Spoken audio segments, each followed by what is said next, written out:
how big is your humanitarian work and why you received the Peace Prize? And what is the importance of the Peace Prize for the Filipino people, Asia, and your country, and in the whole world? Assalamu alaikum and hello to everyone.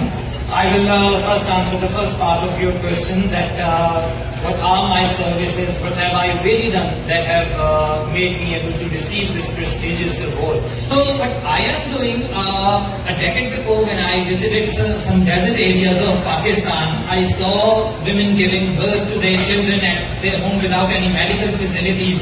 I saw people in so less fortunate conditions. So at that time, I just realized that I have to become an advocate. I have to become their ambassador. I have to become the voice of religious minorities. I have to become an advocate of underprivileged and marginalized communities.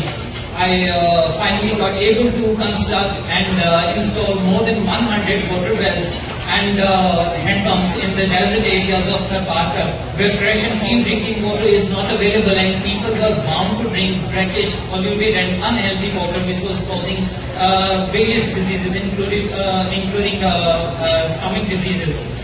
Besides all those activities, I also work for many other communities like religious minorities, like transgenders, like disabled persons.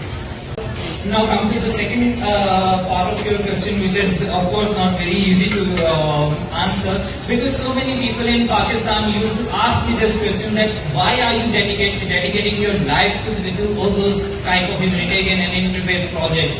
You do not earn anything, you don't have any monetary benefits from all those projects and initiatives.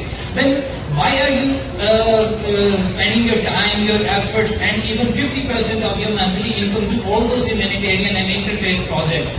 And I remained silent in all those 10 years because I really had no answer to the question that why on earth I'm doing all those things, all those efforts.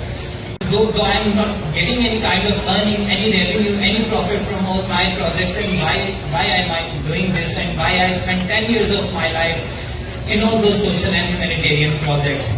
But Alhamdulillah, now I would be able, today I'm quite much happy because now I would be able to answer all those people in Pakistan, because upon my return to Pakistan, I will show them UC Peace Prize and will tell them that this is what I have earned during all those years. I have earned a international recognition from my Pakistan.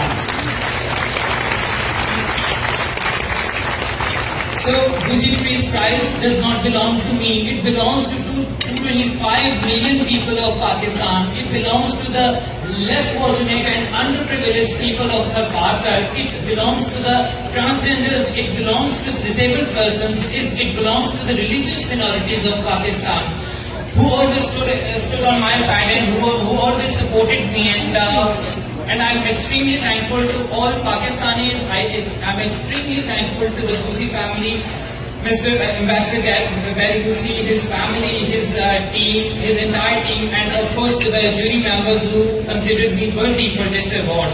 It will be one of the most important symbols of peace in Pakistan, because I am taking this international recognition to my Pakistan, and I will have the proof that we Pakistani people are not terrorists. We have no connection with terrorism. We are actually victims of terrorism, and we are fighting with all those odds alone, whether it is poverty, whether it is unemployment, whether it is terrorism. Thank you so very much, Philippines, for so much love, for so much affection. Philippines, of course, it is the land of most beautiful people, because I have seen most beautiful women in Philippines. And thank you so very much. Thank you.